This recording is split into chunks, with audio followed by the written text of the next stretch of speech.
세계 최강의 전투력과 활력, 특수작전을 수행하는 특수부대까지 적어도 군사력에 있어서만큼은 그 어떤 나라도 감히 대적할 수 없는 나라가 있습니다. 하지만 지금이야 누구와 싸워도 압살하는 수준이지만 이 미군이 유일하게 완전한 승리를 거두지 못하고 패배한 적이 있습니다. 바로 1960년대 중반 발발한 베트남전이죠.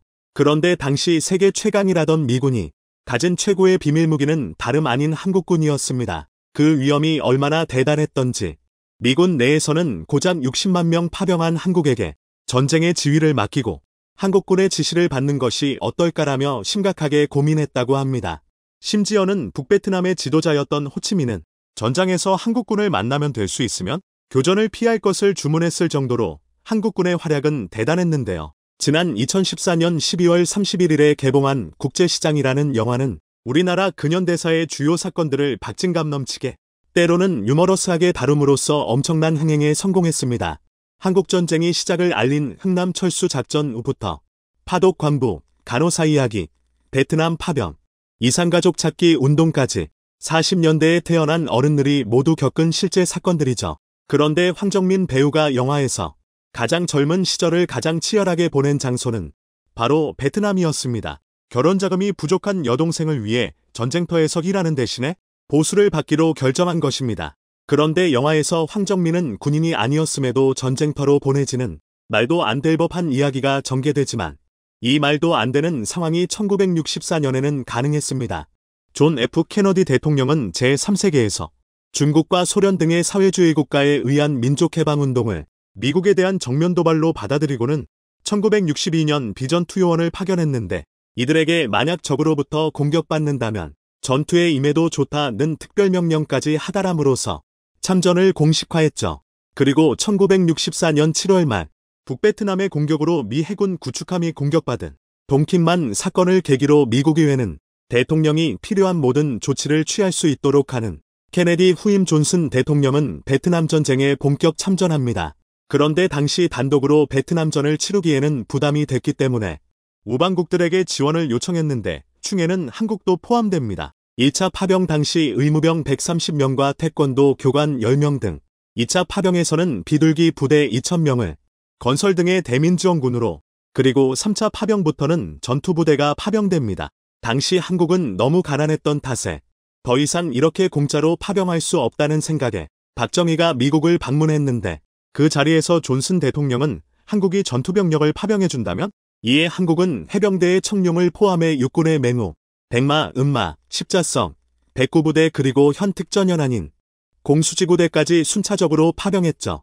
그런데 베트남 전쟁에서 미군은 사실 천조국의 위험에 걸맞지 않게 개고생의 연속이었습니다. 사실 당시 남베트남의 진영에서 함께했던 연합군 모두가 그랬죠. 하지만 최악의 전장이라던 베트남에서 유일하게 허격한 공로를 세운 국가가 있었으니 바로 한국군입니다. 존슨 미국 대통령이 박정희 전 대통령에게 2240명의 비전투요원이 아니라 특수부대급 전투부대를 파견해달라고 요청했던 이유가 있는데요.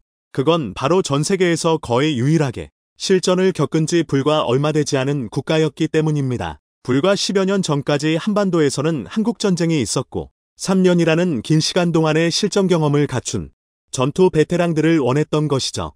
반면 베트남전에 투입된 미군 병사들은 단 한 번의 실전 경험이 없는 햇병아리 병사들이 대부분이었는데요. 따라서 부족한 전투력을 상쇄하고자 돈과 무기면 충분할 것이라는 미군과의 계획과는 달리 북베트남군은 쉽사리 포기하지 않았고 무엇보다 그들을 난처하게 만든 것은 정글에서의 싸움이었습니다. 베트봉은 이미 정글이라는 자연환경에 너무 익숙했기 때문에 마치 제 집 드나를 듯 자연스럽게 치고 빠지는 게릴라 작전을 펼쳐 미군들의 길을 쏙 빼놨습니다. 귀신에 홀린 듯 미군들이 전의를 상실했을 때쯤 베트남의 맹호부대가 등장하자 전투가 새로운 국면으로 접어들게 되는데요. 일단 베트남전에 참전한 맹호부대나 청룡부대나 백구부대는 일반 병사가 아닌 특전사 촉은 해병대처럼 특수전 병사들로 구성되어 있었고 그들 중 이미 25분의 육전쟁에서 실전 경험을 쌓은 베테랑급 지휘관이 포함되어 있었습니다. 이들의 전투력이 얼마나 대단했는지는 사상자 교환 비율로 나타납니다. 신참들로 구성된 미군의 교환 비율은 1:9, 즉 한 명이 9명의 베트콩을 처리했지만 한국군의 교환 비율은 1시 24불로 3배에 가까운 월등함을 자랑했습니다.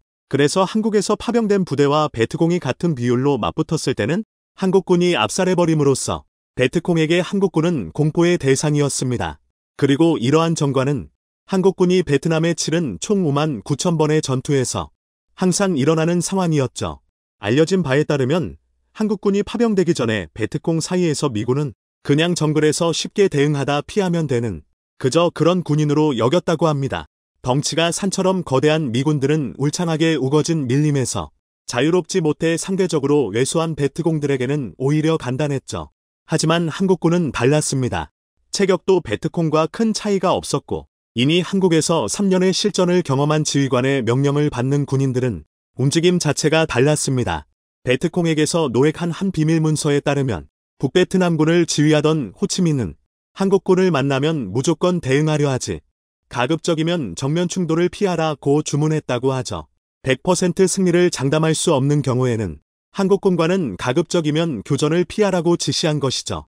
한국군은 태권도로 단련된 전투병기인 만큼 함부로 달려들지 말라는 겁니다.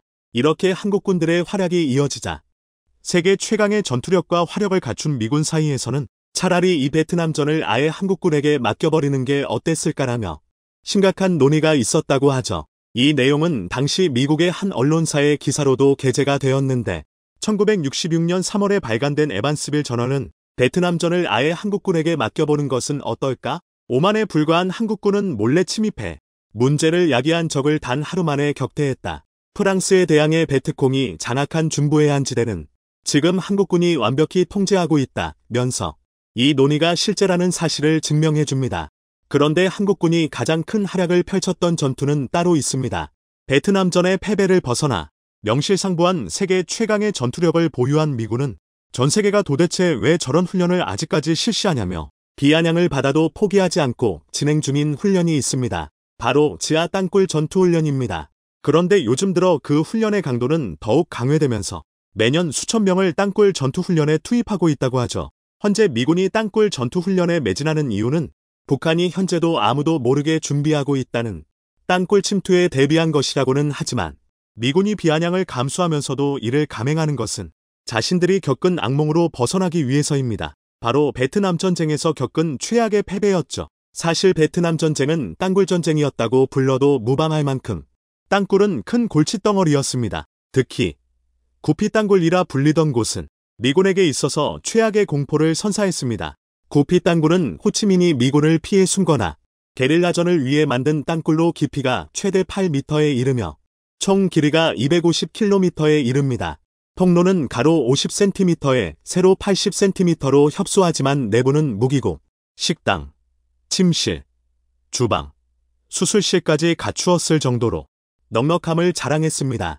미군이 유독 힘들어했던 건 세계에서 가장 조밀하게 형성된 밀림을 통과해야 하는 데다 그리고 언제 닥쳐올지 모르는 베트콩의 불시공격이었습니다.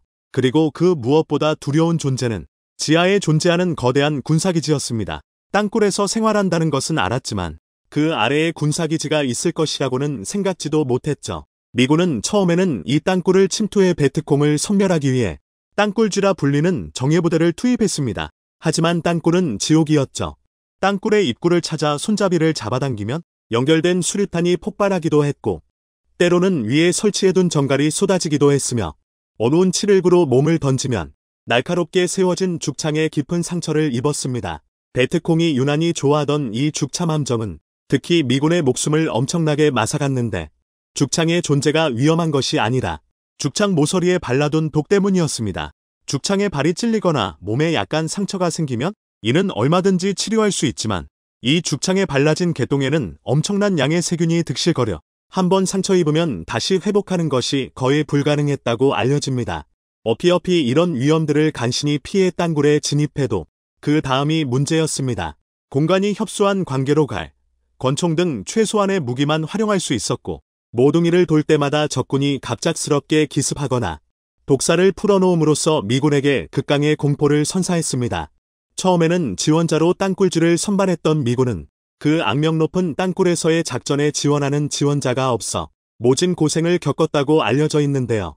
사실 베트남전은 역사상 유일하게 미국 방송을 통해 TV로 중계된 사상 최초의 전쟁이지만 그 아래 지하 땅굴의 참변은 취재할 수도 내보낼 수도 없는 수준이었습니다. 이런 땅굴쥐 작전이 미군에게 어울리지 않았던 건 일단은 베트공의 덩치에 맞게 설계된 땅굴의 인구를 덩치 큰 미군이 진입하는 것 자체도 어울리지 않았다는 점입니다. 하지만 미군의 땅굴쥐를 대신에 투입한 한국군은 달랐죠. 베트공에 비해서는 덩치가 크다고 하더라도 달시 가난했던 한국군들의 덩치는 땅굴 입구를 무사히 진입할 수 있을 만큼 충분했다는 점입니다.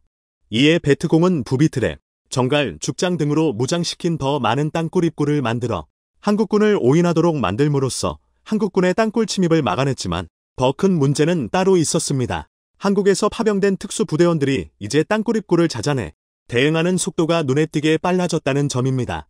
베트공이 설치하는 족족 땅굴 입구를 찾아낸 한국군은 그곳을 봉쇄한 후에 주변에서 발견되는 입구까지 전부 막아버린 후 화생방훈련이라도 하듯이 그 안에 최루탄을 뿌려댔고 탈출하려는 베트공을 마치 두더쥐잡기 하듯 나오는 족족 일망타진했습니다. 이렇게 한국고이 생각지도 못했던 장의적인 방법으로 베트공들을 섬멸해 나가자 미군 내에서는 한국군은 최강의 전투부대지만 너무 잔인했다는 평가가 나오기도 했습니다. 해외 언론들이 더 자세하게 보도하고 있습니다. 프랑스의 르몽드는 프랑스군과 남베트남고 이군이 12년 동안 수백만 발의 포탄을 쏘아 점령하려던 공산군의 요새는 한국 해병대의 2시간 공격으로 무너졌는데 수천 명의 전사자를 낸 우리 연합군은 도대체 무엇을 잘못했는가 라며 한국 해병대의 특출난 작전 능력에 감탄을 표했고 미 하원 국방위원장은 한국군의 특출난 작전 수행 능력을 한국군과 미군의 전술에는 큰 차이가 있다. 한국군은 적이 사격하면 즉시 동서남북 사방에서 공격을 가해 베트공이 도망칠 기회를 주지 않았다. 그 전까지 미군은 적이 사격하면 뒤로 물러서 포병이나 공중지원을 요청했지만 이니 베트공은 전부 숨어버린 뒤였다. 라며 한국군의 작전 수행 능력에 깊은 감탄을 표하기도 했습니다. 한국군의 용맹함과 작전 수행 능력이 베트남전을 통해 대외적으로 알려진 것도 사실이지만 한국군의 애민정신도 크게 주목받았습니다. 한국인은 기본적으로 장유서의 유교 사상을 배우며 자랐기 때문에 전쟁 중에도 민간인들을 만나면 나이 많은 어른들에게는 공경을 표했는데 이 모습은 베트남 국민들에게 엄청난 반향을 일으켰습니다. 최초로 파견된 전투부대인 맹호부대는 원래 베트공과의 전투를 위해 파견됐지만 그들은 시간이 있을 때마다 자신들 주둔지에 가까운 민간인들을 도왔습니다. 당시 주월한국군 총사령관이던 최명신 장군은 미군과 월남군의 격한 반대에도 불구하고 대민봉사를 멈출 수 없다며 신속하고 아낌없는 대민봉사 활동을 실시했는데 이후 연합군들이 벤치마킹할 정도로 큰 반향을 일으켰죠. 당시 베트남에는 한국군은 100명의 베트공을 놓치는 한이 있더라도 한 명의 양민을 보호한다는 팻말이 걸려있을 정도였죠.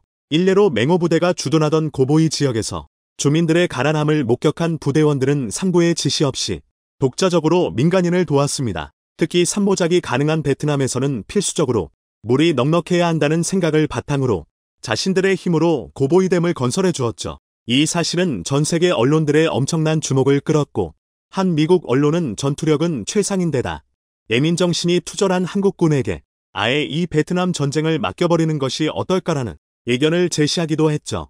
한국군 파병을 요청했던 미군은 한국군의 혁혁한 전과에도 결국 최종적으로는 패배하고 말았습니다.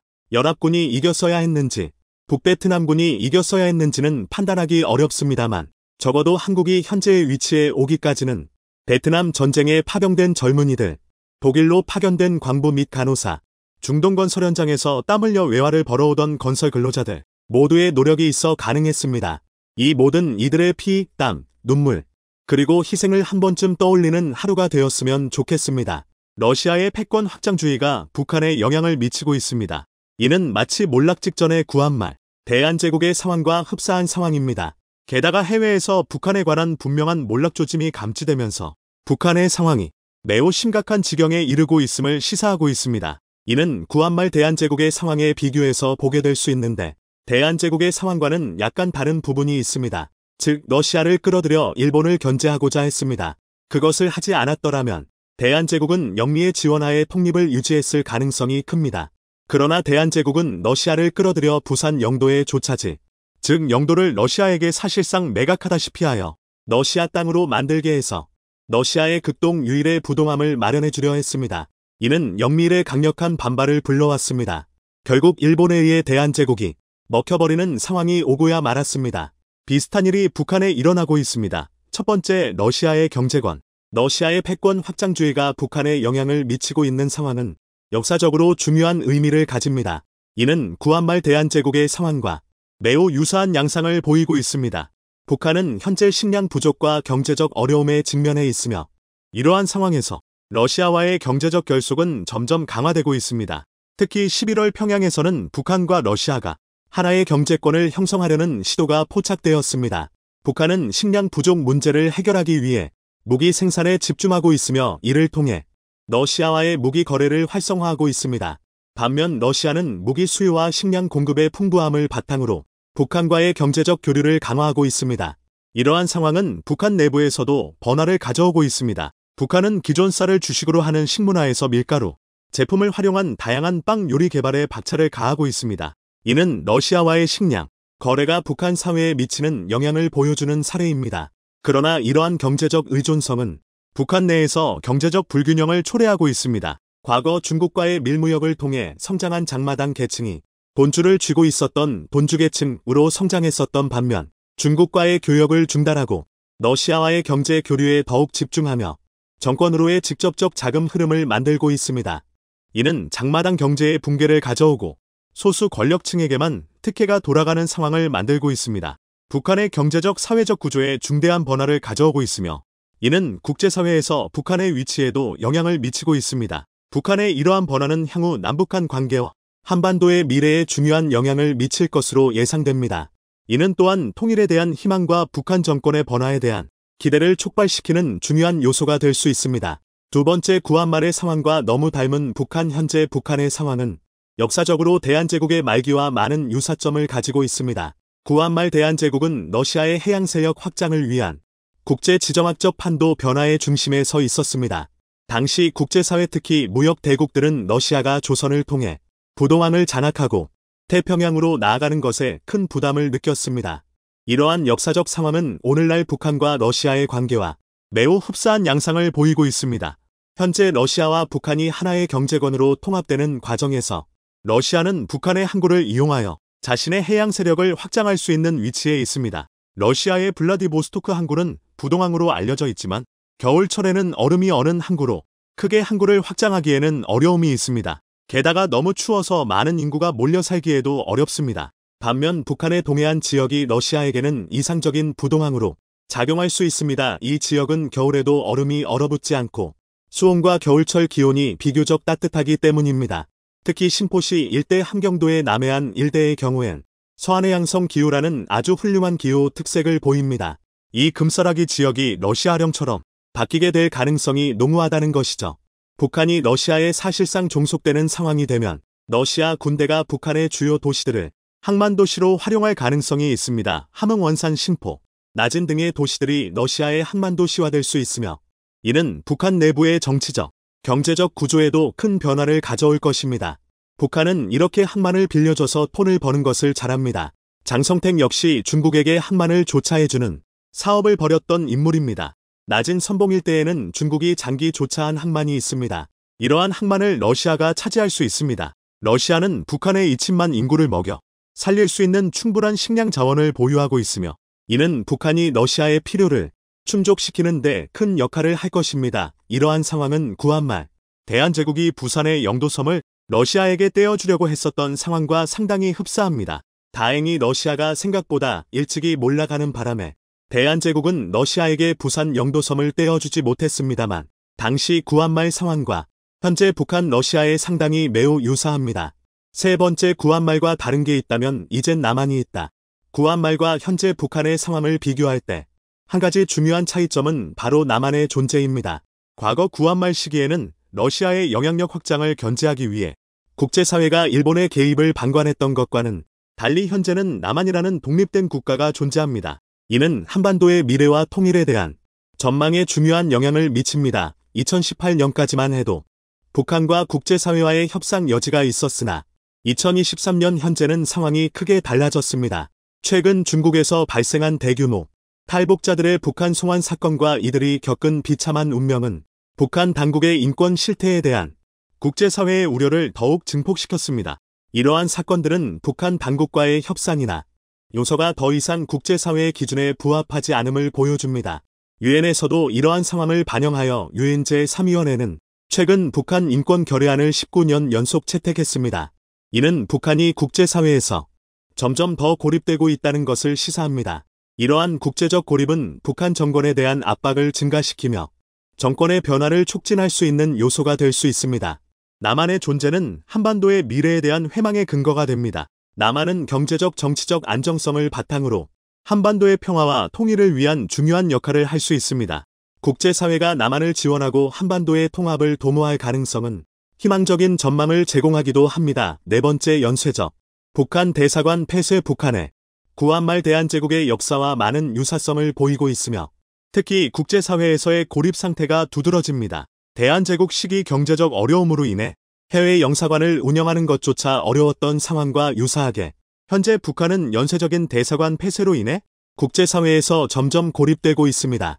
최근 발표된 보고서에 따르면 북한은 우간다, 앙골라에 이어 스페인 대사관 폐쇄를 진행했으며 2023년 10월부터 11월 사이에 네팔 대사관까지 폐쇄하는 등 도미노 효과를 보이고 있습니다. 북한이 더 이상 외교 관계를 수립하고자 하는 나라가 거의 없다는 것을 나타내며 북한의 외교적 고립을 심화시키고 있습니다. 이러한 외교적 고립은 북한이 러시아에게만 의존하게 되는 상황으로 이어지고 있습니다. 과거 대한제국이 청나라와 일본의 외교적 간섭을 벗어나기 위해 러시아를 끌어들였던 것과 유사하게 북한은 중국과의 철맹 관계를 뒤로하고 러시아와의 관계 강화를 추구하고 있습니다. 이는 북한이 국제사회에서 독립적인 역할을 수행하기보다는 러시아의 영향력 아래에서 행동하게 될 가능성이 높음을 시사합니다. 이는 국제사회의 강력한 견제 가능성뿐 아니라 무엇보다 러시아에 의해 북한의 운명이 좌우될 수밖에 없음을 의미합니다. 놀라운 점은 러시아가 한반도 문제에 개입하는 시점은 곧 러시아가 곧 붕괴에 임박했음을 의미합니다. 과거 구한말 1903년 1904년 당시에도 러시아가 붕괴 직전에 한반도에 대한 패권 확장의지를 보였었습니다. 이 같은 상황이 오늘날 재현 연출되는 것으로 보입니다. 다섯 번째, 러시아가 무너지면 끝나는 북한. 현재 러시아의 정세는 북한에게 중대한 영향을 미치고 있으며 이는 러시아의 운명에 따라 북한의 미래에도 중요한 변화를 가져올 수 있습니다. 그런데 러시아의 상황이 그다지 좋지 못하다는 점입니다. 최근 러시아는 우크라이나 전쟁에 집중하고 있으며 이로 인해 중앙아시아에서의 영향력이 약화되고 있습니다. 그 공백 상황을 이용해서 이란, 터키, 중국 등 여러 국가들이 중앙아시아의 패권을 장악하려는 움직임을 보이고 있으며 이로 인해 중앙아시아는 혼란의 상태에 빠져 있습니다. 러시아의 이러한 약화는 북한에게 큰 위협이 됩니다. 북한은 현재 러시아에 크게 의존하고 있으며 러시아가 내부적 혼란이나 경제적 어려움을 겪게 된다면 북한은 국제사회에서 완전히 고립될 위험이 있습니다. 특히 최근 북한은 중국과의 관계가 경색되고 있으며 세계 각국과의 대사관 폐쇄가 이어지고 있는 상황에서 러시아의 지원이 중단된다면 북한은 매우 어려운 상황에 직면하게 될 것입니다. 이러한 상황은 북한 내부의 기득권 구조에도 영향을 미칠 수 있습니다. 경제적 외교적 고립이 심화되고 주요 지원국과의 관계가 악화되면 북한 내부의 정치적 안정성이 흔들릴 수 있습니다. 이는 북한 정권의 변화를 촉진할 수 있는 요소로 작용할 수 있으며 장기적으로는 한반도의 미래에 무려 34년 만에 미국이 신무기를 공개했습니다. 바로 소문만 무성하던 스텔스 폭격기 B-21 레이더입니다. 미국은 지난 11월 초 캘리포니아주 팜데일에 위치한 공군 비밀 공장에서 B-21의 초도 비행을 진행했습니다. 이에 새로운 전략 무기의 등장을 숨죽여 지켜보던 많은 나라가 경악을 금치 못했는데요. 우선 첫 번째 이유는 말도 안 되는 개발 속도 때문입니다. 앞서 말씀드렸다시피 B-21은 2015년 사업자 선정이 완료되었고 대략적인 청사진이 그려졌습니다. 그리고 고작 8년 만에 미국은 B-21의 초도 비행에 성공했으며 2023년 올해부터 저울 생산에 돌입할 예정입니다. 일정이 다소 지체될 수는 있겠지만 늦어도 미 공군의 본래 계획이던 2025년이면 실전 배치가 가능할 전망입니다. 정말 어마어마하게 빠른 속도인데요. 그리고 무엇보다 결정적으로 B-21은 기존의 상식을 뛰어넘는 성능으로 전략 폭격의 패러다임을 송두리째 바꿔버렸습니다. 왜 미국이 140기나 보유한 전략 폭격기를 뒤로하고 B-21 개발에 나섰는지 단번에 이해가 갈 정도인데요. 또 한편으로는 대한민국의 안보를 걱정하고 자주국방을 응원하는 한 사람으로서 몹시 부럽습니다. 정말 대한민국은 폭격기를 보유할 수 없는 걸까요? 그래서 준비했습니다. 오늘은 미국이 B-21 레이더 개발에 돌입한 이유부터 대한민국이 폭격기를 보유할 단 하나의 방법까지 낱낱이 알려드리겠습니다. 미국의 새로운 전략 폭격기 B-21 레이더를 설명하기 위해선 B-2 스피릿을 빼놓고 얘기할 수 없습니다. 스텔스 폭격기라는 전대미문의 개념을 처음으로 현실에 적용한 데 B-2 스피릿이기 때문입니다. 아예 숨길 생각조차 없었던 초도 비행 명상을 분석해보면 B-21의 크기는 전폭 40m 내외로 추정됩니다. 52, 4m에 달했던 B-2보다 약 10m 이상 작아진 건데요. 또 B-2가 전장 21m에 육박했던 반면 B-21은 16m 내외로 추정됩니다. 실제로 초도 비행 당시 편대를 이룬 F-16과 길이면에서 큰 차이가 없습니다. 폭격기의 크기는 대체로 폭장량과 연관이 깊습니다. 엔진의 힘만 충분하다면 기체가 클수록 더 많은 무장을 탑재할 수 있기 때문인데요. 이를 바탕으로 전문가들은 B-21의 폭장량이 8톤 수준일 것으로 분석하고 있습니다.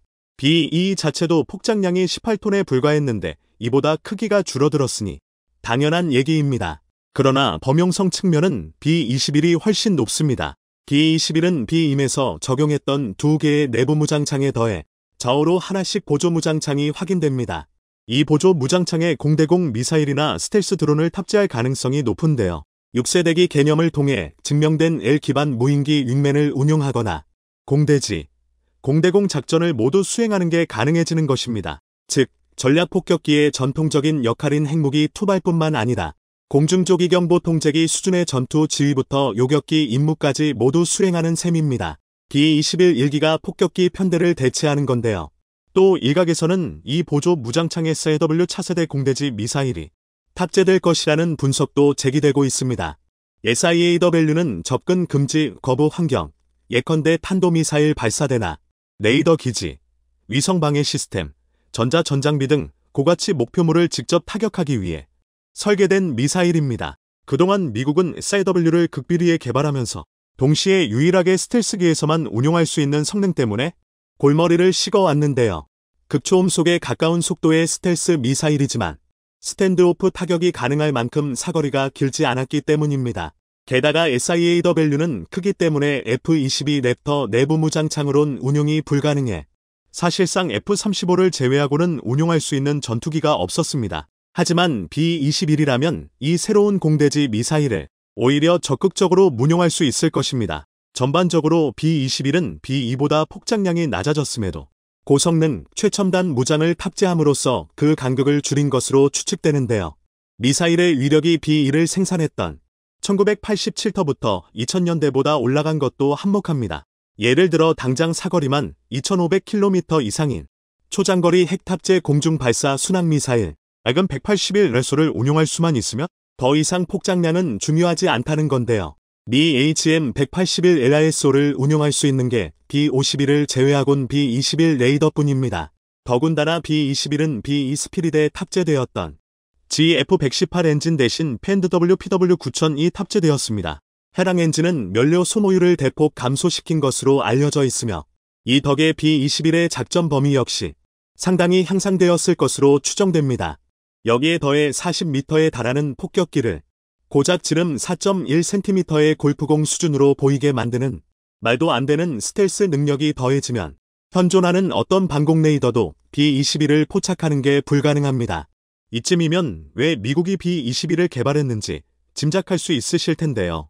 한 가지 흥미로운 건 B-2 스피릿을 기반으로 새로운 전략 폭격기를 개발한 게 미국만은 아니라는 것입니다. 사실 이보다 전에 중국과 H-20이 있었습니다. 오히려 미국은 중국의 H-20에 대한 대응으로 B-21 개발을 결정한 것이나 다름없습니다. 그러나 B-21이 B-2의 업그레이드 버전이라면 H-20은 B-2의 열화판에 불과합니다. 지금까지 중국이 보여준 전술기 개발 능력, 부족한 스텔스 성능, 러시아 폭격기를 뒤로 빼돌려 무늬만 바꿔 운용했던 사례 등을 살펴보면 당면한 얘기인데요. 실제로 공개된 정보를 종합해보면 H-20의 스텔스 기술은 1980년대 B-2에 적용되었던 구식 기술에서 조금도 발전하지 못했습니다. 미 공군 신속능력 개발팀의 첩보 분석에 따르면 중국이 미 공군과 노스럽 그루먼을 해킹해 B-2 관련 자료를 빼돌린 건 맞지만 스텔스 특수 재질마저 그대로 카피한 바람에 현대의 방공 레이더로 모두 식별할 수 있을 것으로 파악됩니다. 게다가 중국이 의도적으로 노출한 H-20 사진 속 동체의 돌출부 때문에 잘 해줘봐야 J-20과 비슷한 수준일 것으로 보입니다. 중국이 스텔스기라고 주장하고 있지만 인도군의 레이더의 추적을 허용하면서 스텔스 성능을 의심받는 바로 그 J-20에서 크기를 키운 수준에 불과하다는 것입니다. 이뿐만이 아닙니다. 미랜드 연구소의 보고서에 따르면 H-20의 최대 적재 중량은 약 45톤에 육박하지만 점작 핵무기 탑재 수준은 약 10톤 내외, 그것도 재래식 폭탄 투하 수준에 불과하다고 분석하고 있습니다. 외형은 그럴듯하지만 실상은 1950년대 개발된 H-U과 외형상의 차이만 있을 뿐 성능은 큰 차이가 없는 것입니다. 아닌 게 아니라 중국은 이미 2021년부터 H-20 이미지를 유출하고 있지만 점작 초도 비행은 아직도 이루어지지 않고 있습니다. 그만큼 실성능에 자신이 없다는 방증인데요. 다만 그럼에도 불구하고 미국은 H-20의 등장을 중대한 안보 위협으로 보고 있습니다. 성능과 관련 없는 전략 폭격기라는 딱 하나의 이유에서입니다. 전문가들은 중국의 폭격기 개발 기술이 미국에 비해 최소 10년은 뒤처져 있다고 분석하고 있지만 중국이 국가 차원에서 기술 역량을 키우고 있다는 건 경계할 만한 사항입니다. 실제로 중국의 국방비는 대외적으로 공개된 액수보다 많게는 3배 이상 차이 납니다. 여기에 중국의 땅덩어리만큼이나 무서운 물량 공세가 더해진다면 H-20 역시 붕어빵 찍어내듯 대량 생산 체제를 취할 가능성이 높습니다. 가뜩이나 중국은 2023년 초 Y-20형 수송기를 개량한 공중급유기를 공개했는데요. 이를 가정하면 H-20으로 괌이나 하와이까지 직접 폭격하는 게 가능합니다. 이 때문에 전략 폭격기는 정밀유도 무기의 발전으로 그 가치가 급격히 떨어진 현대전에서도 여전히 훌륭한 전략 요소입니다. 이치를 파악할 수 없고 공개해서도 안 되는 ICBM이나 SLBM과 다르게 직접적인 무력 시위의 수단으로 활용할 수 있고 전쟁 상황에서도 전략 폭격기가 투입되어 내부 무장창을 개방하는 것만으로도 폭격이 이루어지지 않더라도 적의 행동을 강제할 수 있습니다. 당장 핵이 떨어지게 생겼는데 이를 무시한다는 전략은 있을 수 없는데요. 물론 이는 전략 폭격기가 적진 깊숙이 침투했다는 극단적인 상황이 가정된 경우지만 반대로 말해 그것만 가능하다면 수십 톤의 폭탄을 쏟아붓는 전략 폭격기의 위력은 ICBM이나 SLBM 이상입니다. 당장 멀리 갈 것도 없이 북한이 수상한 움직임을 보일 때마다 B-1B 랜서를 전진 배치하며 간접적으로 전쟁 의사를 표현하는 미국만 봐도 이를 알 수 있는데요. 그런다면 대한민국 국민이라면 우리도 전략 폭격기를 보유할 순 없을까? 하는 생각이 들 수밖에 없습니다. 핵투발을 떠나 강대국의 군사적 이해관계 속에서 우리가 발언권을 얻을 수 있는 방법은 강력한 군사력뿐입니다. 일례로 중국이 H-20을 공개하자 가장 민감하게 반응했던 건 미국이 아니라 인도였습니다. 중국과 국경 분쟁을 겪고 있고 자체적인 중립 노선을 걷고 있는 군사 강국이죠. 대한민국의 안보 상황과 비슷한 면이 많은데요. 인도가 진짜 걱정했던 건 H-20의 성능보다 앞서 말한 전략성입니다. 실제로 인도는 H-20 직후 전략폭격기 도입 검토를 시작했고 최종적으로 지난 2022년 너시마로부터 두 166대를 도입하기로 결정했습니다. 적이 무기를 들면 이쪽도 최소한 같은 무기를 들어야 한다는 논리입니다. 하지만 결론부터 말해 지금 당장 대한민국이 폭격기를 보유하는 건 불가능에 가깝습니다. 여러 가지 이유가 있지만 가장 결정적인 이유는 폭격기를 도입해봐야 운용할 무장이 없다는 겁니다. 2022년 국회에 보고된 내용에 따르면 북한의 장사전포 갱도와 미사일 포대를 폭격하기 위한 우리 공군의 합동적 밀집격탄 JDAM 비축량은 31분 기준치 대비해서 불과 35%, 61분에 대비하면 고작 23%에 불과한 것으로 나타났습니다. 만약 전쟁이 벌어지면 열흘 안에 비축 물량이 모두 소진된다는 뜻입니다. 미사일별로 구분해보면 문제는 더욱 심각합니다. 레이저 통합 직격탄 LJDAM은 31분 대비 21%에 불과했고 지하시설을 정밀 폭격할 수 있는 벙커버스터 유도탄 GBU-24 페이브 A는 31분 대비 42%, GBU-38도 31분 대비 48%에 머물러 한참 부족한 수준이었습니다. 그나마 사정이 좋다는 HM-65 매버릭 46%, 활감유도 폭탄 SDB, GBU-39 역시 69%에 그쳐서 비축량이 기준치를 훨씬 밑돌았습니다. 물론 공군은 유사시 30일이면 북한의 탄도탄은 모두 바닥난다는 전제 아래 31분을 기준으로 잡고 물자를 비축하고 있습니다. 게다가 비축 물량이 많다고 무조건 좋다고 할 수도 없는데요. 비축 물량은 경제적 부담과 탄약 노후화로 이어지기 때문입니다. 더욱이 공대 지정 밀도탄의 경우 표적 개발 고도화로 대폭 늘어난 타격 목표물에 비해 탄약 확보 속도가 느리기 때문이라는 것이 공군의 입장입니다. 게다가 미사일은 부족하다고 무작정 수입할 수도 없는 노릇입니다. 이를테면 공대지 미사일이나 항공폭탄에는 반드시 전파고도계라는 부품이 들어가는데요. 고속비행 상태에서 고도 데이터를 확보하는 핵심 부품입니다. 이 전파고도계는 사거리 300km 이상의 유도무기에는 필수적으로 들어가지만 이른바 핵확산을 통제하기 위해 만들어진 미사일 기술 통제체제 MTCR 대상입니다. 돈만 있다고 무작정 살 수 있는 게 만인 셈입니다. 결국 중요한 건 국산화입니다. 만약 국내 기술로 공대지 무장을 자체 생산할 수 있게 된다면 비축량 기준을 충족하는 것은 물론 잉여 물량을 계산해 폭격기를 운용하는 것도 충분히 가능합니다. 효용성을 논하는 건 그 후에 해도 충분한데요.